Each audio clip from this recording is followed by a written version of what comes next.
My question is, why is it so long after the Cold War we're still struggling with this relationship between NATO and Russia? How do you see changing that dialogue? You mentioned that we need to, but how? How are we actually going to do that? The brief answer is that it's because of old-fashioned Cold War thinking, leftovers from the Cold War, and we have to get rid of that. And there may be old-fashioned thinking on both sides. But I hope the Kremlin leadership will realize that it's better for Russia to focus on real threats instead of investing so many political efforts and maybe also money in offensive measures against an artificial enemy, an enemy that doesn't exist, because NATO is not an enemy of Russia. I think it's better for Russia to cooperate with the West, with the European Union to promote economic development, with NATO to provide overall Euro-Atlantic security, which in turn will also facilitate a positive investment climate. It is of mutual benefit to Russia and NATO countries to cooperate. When it comes, and let me add to this a very positive experience. Soon after I took office as Secretary General, I visited Moscow, participated in a radio show, probably with a relatively young audience. The radio host asked a question, made a poll, so to speak, among radio listeners. Do you consider NATO a friend or an enemy? 62% answered a friend. That's positive. So it's the next generation. That's my point. I think the next generation will probably have a more global, Western-oriented outlook. I hope so. Now, your specific question about missile defense.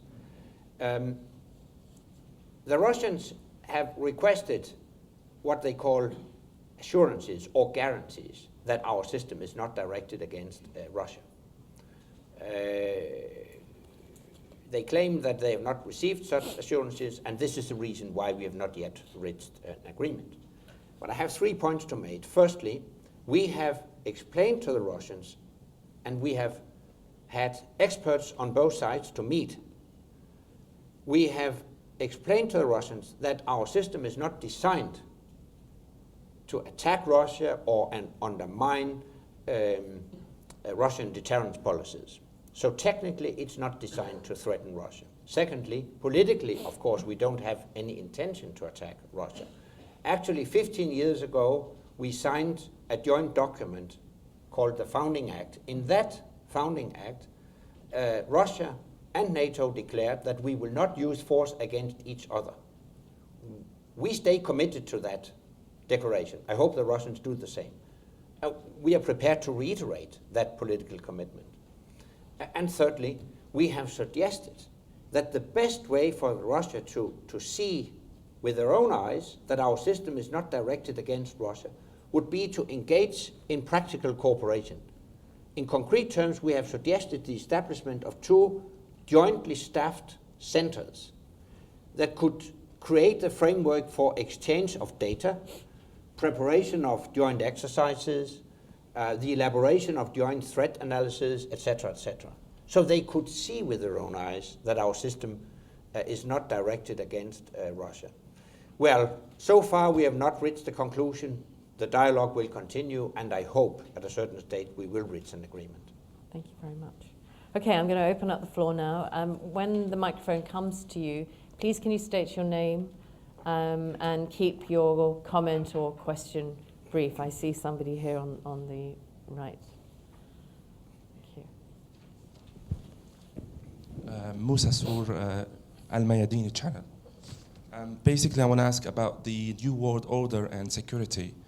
Mr. Lavrov has declared that the outcome in Syria will determine the new world order. Does that refrain NATO to interfere in Syria?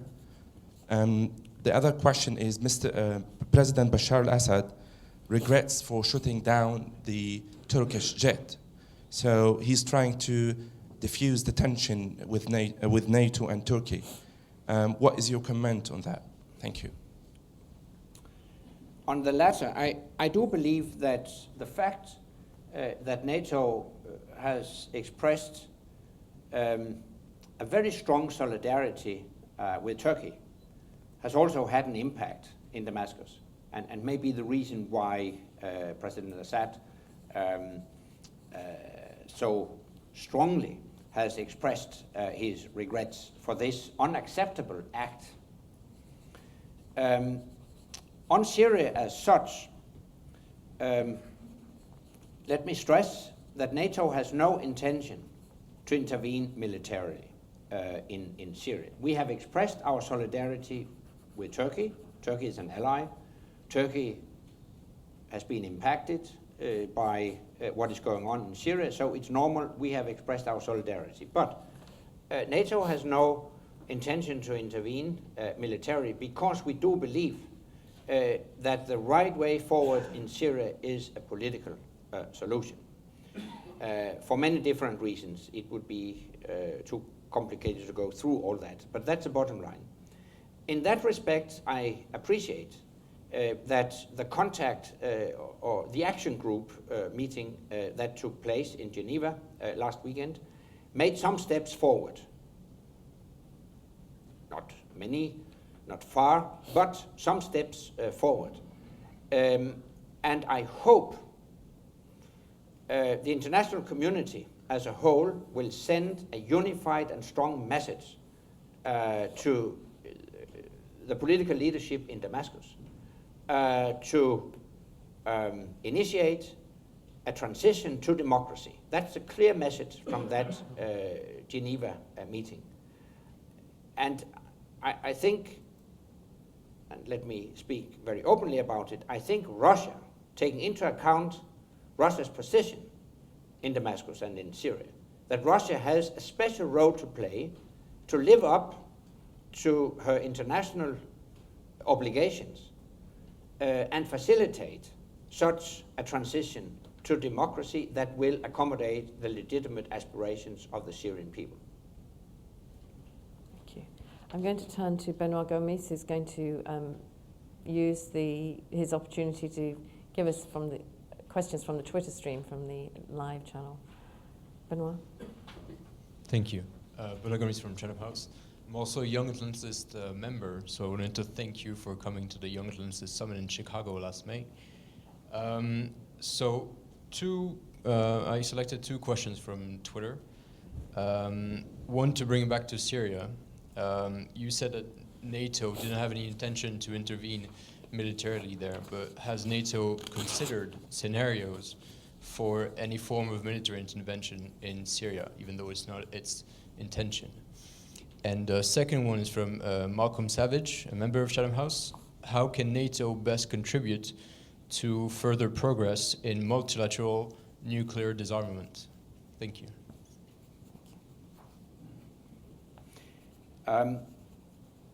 As we have no intention to intervene militarily in Syria, we have not prepared scenarios for such interventions that we are not considering. That goes without saying, but of course we follow the situation closely, not least because one of our allies, Turkey, is a neighbor of Syria, and of course also in the wake of the shooting down of a Turkish aircraft, it's quite natural that NATO follows the situation closely. Now, on multilateral nuclear disarmament, we adopted a document when we met at the NATO summit in Chicago in May, a so-called Defense and Deterrence Posture Review, In that review of our nuclear posture, we reaffirm the commitment to work in the direction of a world without nuclear weapons. That's not breaking news, because most of the world's nations subscribed to that vision already in 1970, when they signed the Non-Proliferation Treaty. And it is at the core of that treaty to work towards a world without nuclear weapons. So that's one point. But secondly, we have also stated in this document that as long as nuclear weapons exist in the world, NATO will remain a nuclear alliance. So we are not naive. We have a very realistic approach to this. But we have also indicated that we are prepared to take steps in the direction of further reductions in the number of tactical nuclear weapons. If, and there is a big if here, if it can take place in a balanced way, and with that I hint at the Russian stockpiles of tactical nuclear weapons, because the fact is that NATO nuclear nations have reduced the number of nuclear weapons substantially since the end of the Cold War. But that has not been reciprocated by the Russians. So we have to ensure full transparency and make sure that further reductions, and we are in favor of that, that further reductions take place in a balanced manner. You're referring there to the United States tactical nuclear weapons in Europe vis-a-vis the Russian tactical nuclear weapons. Okay, just for clarification. I have two questions here and along the row as well. Thank you. Hello, yes, and Tony Baptiste, member here. You quite rightly emphasised the nature of the transatlantic core, but the need for NATO to be able to respond to security challenges anywhere around the world. But a lot of these challenges nowadays come up quite quickly. Do you have any plans or thoughts about how NATO might be in a position to respond more rapidly to these sort of challenges around the rest of the world? Particularly, I don't know, when you were talking about SF coordination, whether that was part of it, or whether more of a standing force structure would be required. And if you could pass the microphone along, I'm going to group the questions together in the interest of time. Thank you. Hello, John Algar, member of Chatham House. Secretary, in your remarks you outlined significant scope for further collaboration between NATO and the European Union in multinational conflict. Now, looking specifically at post-conflict reconstruction and development, many commentators have argued that the forging of NATO's hard power with the European Union's soft power would be a very potent combination. What are your thoughts, and what's the roadmap in this area? Okay, and then one more question on this side, and I'll move to the other side. Thank you. Hello. So you've talked about the importance of NATO's... Could you say who you are? Oh, I'm Lucy Faucher, student at King's College and member of Chatham House. You've talked about the importance of NATO's partnership with international organisation, and my question on the relationship between the UN and NATO. Some people have emphasised the growing political role of NATO, and the fact that NATO's growing political role could maybe clash with the UN's interest and the UN's political role. And I was wondering what your thoughts were on that issue. Thank you. First, on our ability to respond rapidly to emerging security challenges, also more classical security challenges. That's at the core of ongoing reform efforts within NATO. We need to transform our armed forces from being too stationary to be more deployable. We have made significant progress in that direction. And actually, I do believe that our operation in Afghanistan has helped facilitate that transformation process, because all NATO allies have deployed troops in Afghanistan, and through that they have been in the process of transforming their national armed forces into more deployable forces.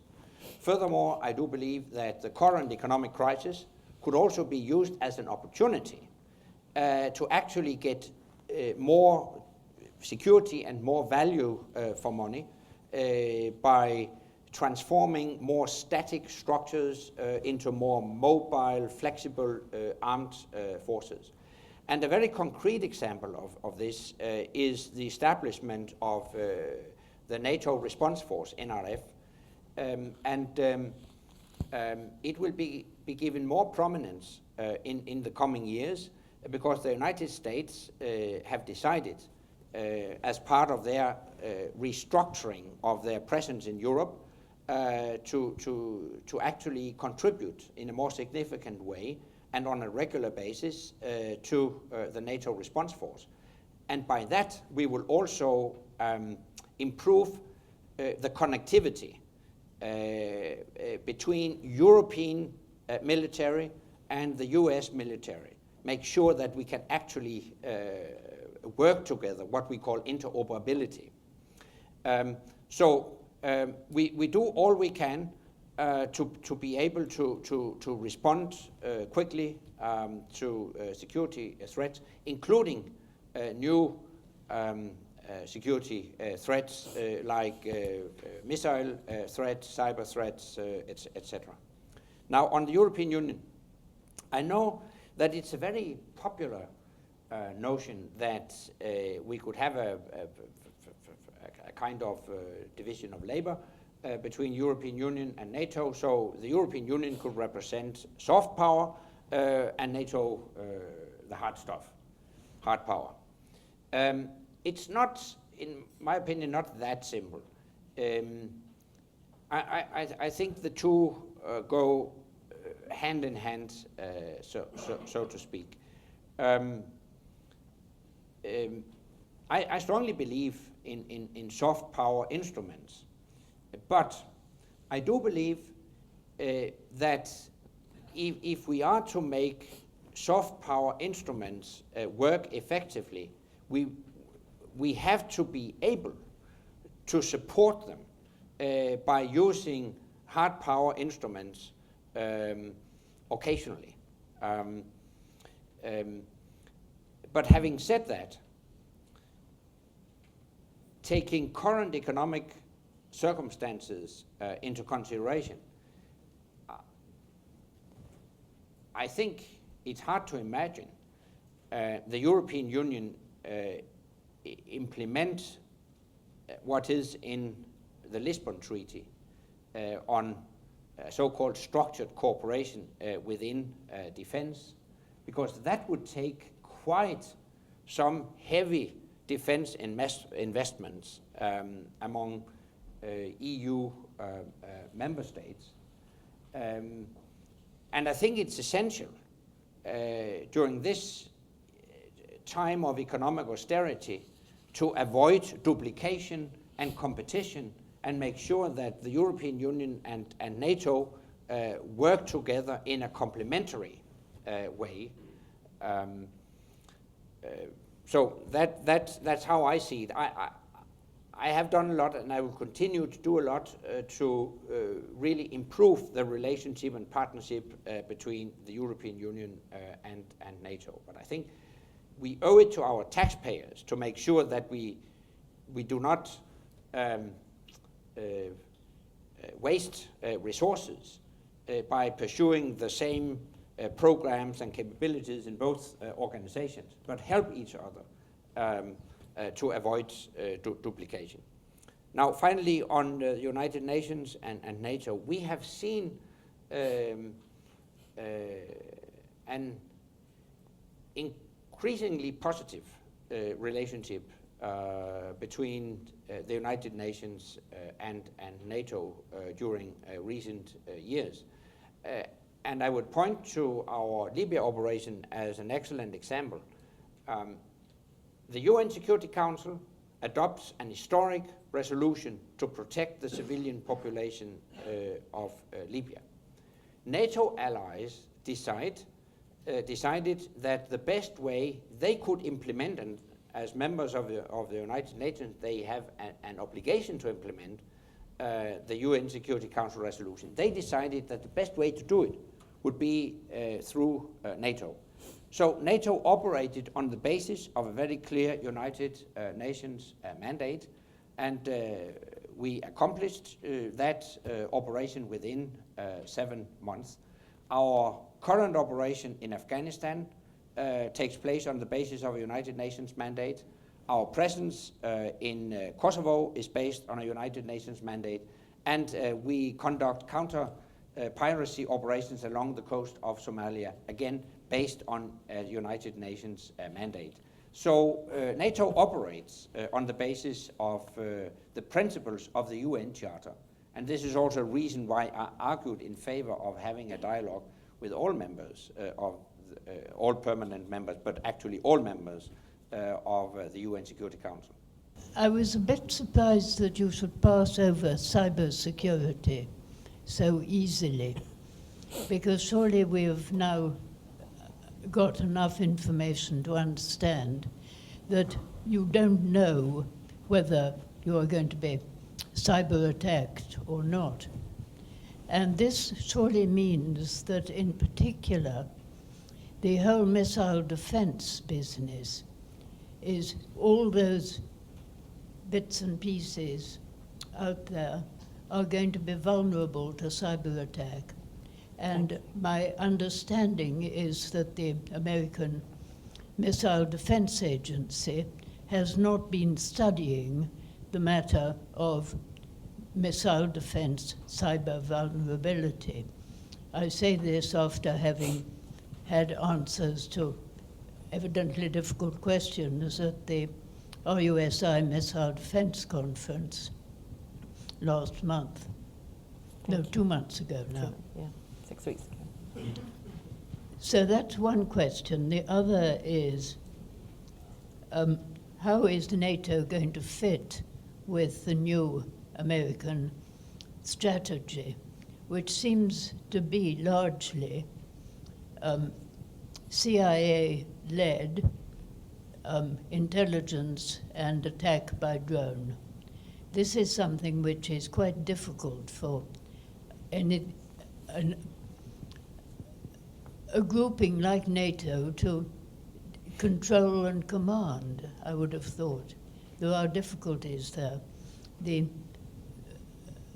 extent to which the United States is now setting up bases throughout Africa is going to be quite a new venture for NATO, for the United States as a member of NATO, I would have thought. Thank you very much. We have to move along, so please, thank you. Lovely, thank you. Thank you. Robert Woodthorpe Brown, Bureau Member, Liberal International, Head of International Relations, Liberal Democrats, and a Council Member of Chatham House. You alluded to, without using the words, R2P, responsibility to protect. Is NATO interested in becoming proactive in this? Because obviously R2P is something that should be going on in Syria at present, and quite clearly is not. Behind you, yes, 2 rows behind, there you go. Arthur Harvey from Cambridge. You indirectly mentioned the fact that NATO is the most powerful organization, endowed with the most powerful military prowess that was ever known to man.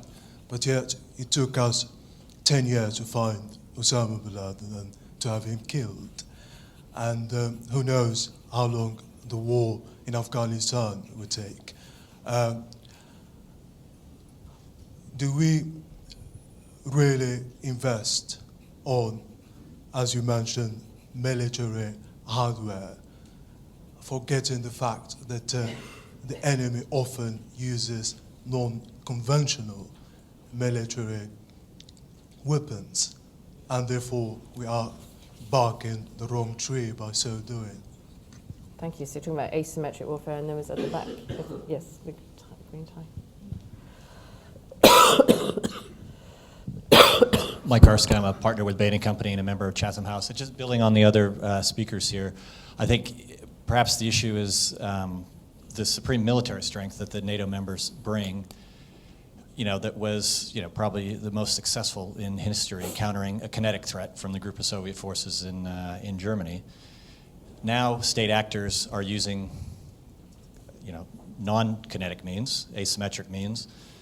And what are your thoughts, not just within NATO, with the broader security architecture? We think about a broader spectrum definition of security. If you think about the citizens of NATO nations today, we're dealing with state actors that are using economic means to, one would argue, artificially inflate energy prices. And we are dealing with state actors, which some analysts will say are artificially managing their currencies, which is having an impact on the wages of citizens in the NATO nations. And you highlighted, and a couple of speakers have highlighted, cyber warfare. We all depend, we've all got mobile phones today, we all depend on energy networks and telecommunications networks. And there are state actors, including some members of NATO, that have now admitted that they're using cyber warfare. As we look into the 21st century in these broader spectrum threats, what are your perspectives on the architecture for that? Thank you. And as I'm being very kind today, I'm going to just go to the last speaker here. Just one. Thank you. He's promised me to keep it very short. Hello, Nicholas Garrett, Standard Chartered Bank. Just a quick question. You alluded to at the very end of your speech that NATO had a part to play in supporting the American pivot towards the Pacific. Just roughly, what conventional and political role would that be? Thank you. Anders. Yeah, I think I can combine some of the questions in one answer, because the first question related to cybersecurity, and it also connects with the whole question about asymmetric warfare. We are very focused on cybersecurity. Actually, we do give strengthen cybersecurity the very highest priority. Just to mention some examples,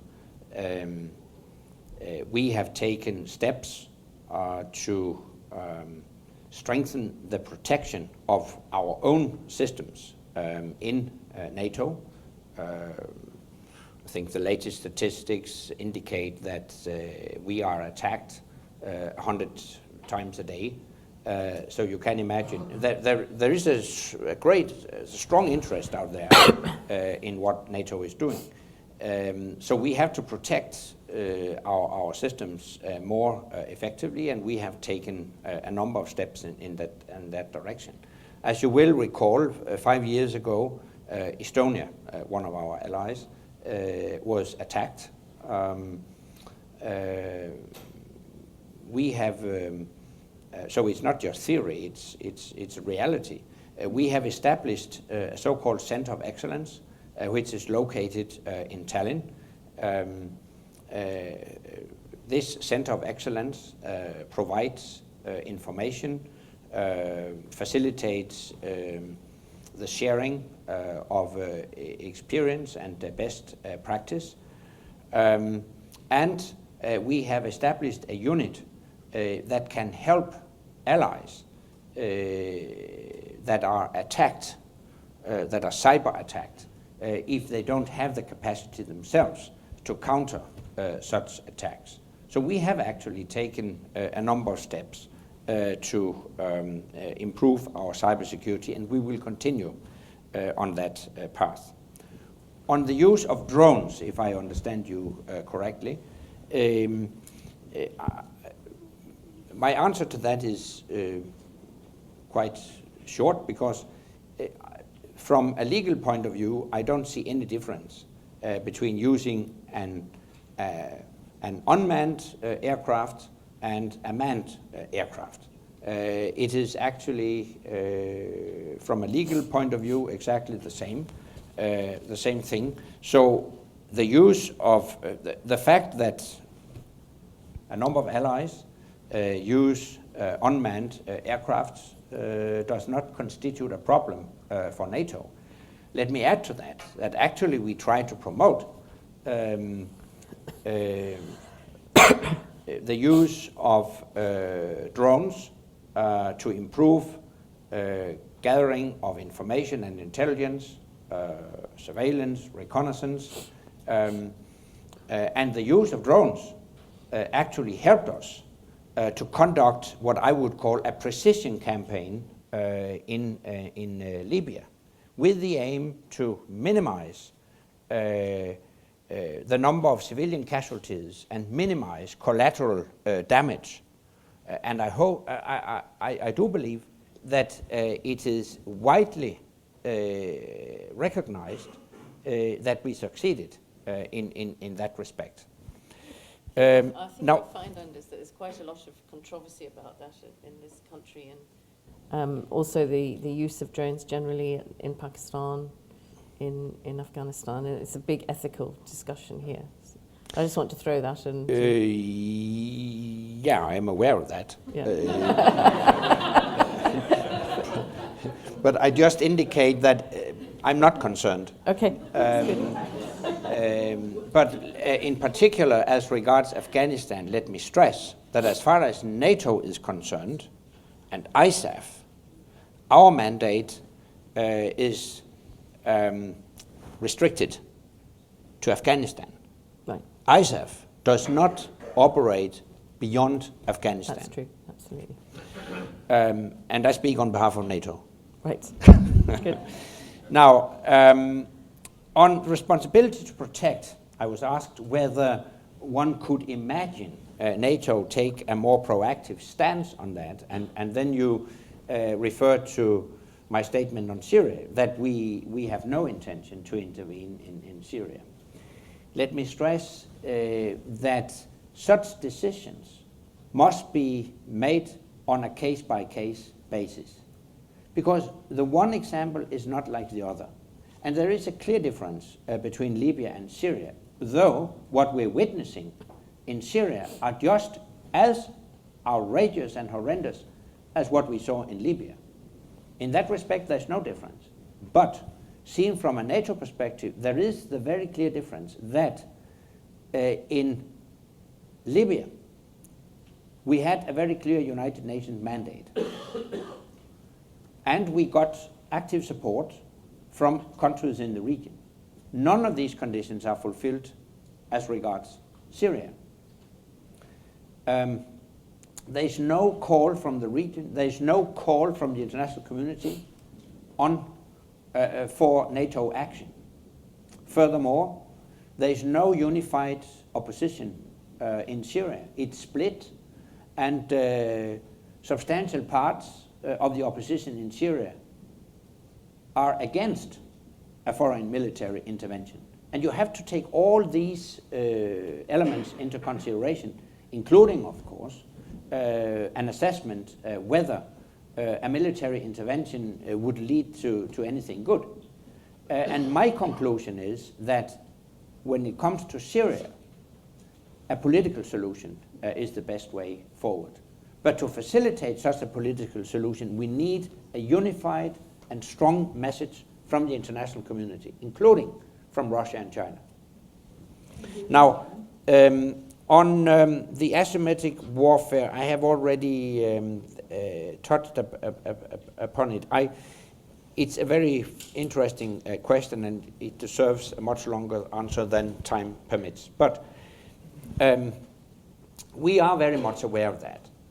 And of course, we are ready to respond in a flexible manner also to address asymmetric warfare. And one concrete example, just to mention one example, is the so-called improvised explosive devices.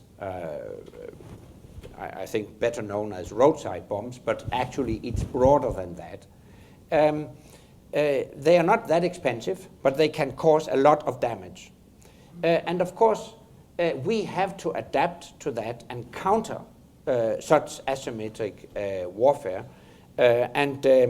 We have initiated projects, also multinational projects within NATO, to improve our ability to counter such attacks. You also mentioned economic, let's call it economic warfare. And that's, of course, a very interesting issue that goes well beyond my position as Secretary General of NATO. But let me just make one point. Economy and security are interlinked. Not only because of defense budgets and economics related to defense budgets, but also because countries that are indebted, running huge deficits, become more vulnerable than economically sound economies or countries. So sound fiscal policies are also sound security policies. It's very clear that if you are broke, you can't be safe. And if you're broke, you will be dependent on other international actors, to put it quite bluntly. So we have to get the fiscal house in order if we are to strengthen our security. And that's why, as a politician, I realize that in the very near future, we will not get much more money for defense, because also the security sector must contribute to getting finances right. That is a prerequisite for strengthening our security in the future. And now I can't read my own writing here. The very last question was about, the US, as I understand it, the US pivot to the Asia-Pacific region. Let me stress that I fully understand the US strategy. I welcome the US strategy, because I do believe that it's in the interest of the whole alliance that the US engage in the Asia-Pacific region, taking into account the rise of emerging powers.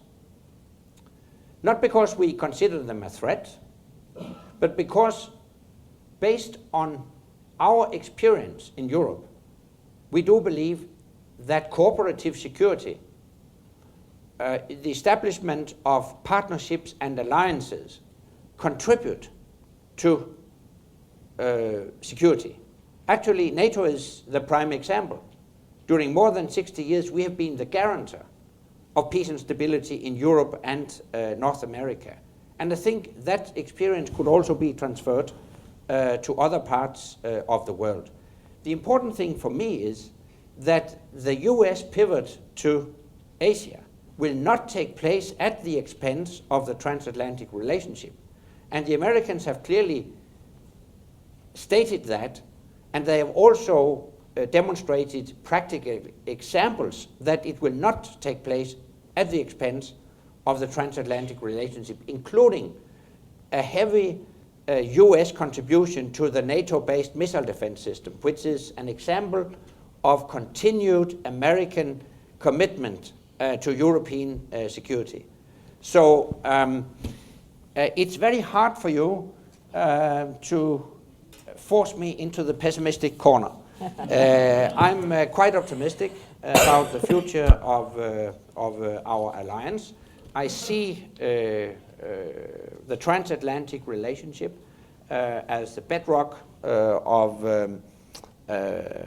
Euro-Atlantic security, and NATO as a clear response to many of today's challenges and tomorrow's challenges. Well, Secretary General Rasmussen, thank you so much for your frankness, the generosity of the time that you've given us. We've gone over time. We really appreciate it. I can hear there are many more questions from our audience. We clearly need a whole day with you, I think, to really get into it. But we haven't got time, unfortunately. And I want to thank you very much for coming to Chatham House. I'd like to thank everybody here today and everybody who's watching online. I think it's been an extremely interesting session, and we much appreciate it, and we'd like to show our appreciation in the usual manner. Thank you very much. Thank you.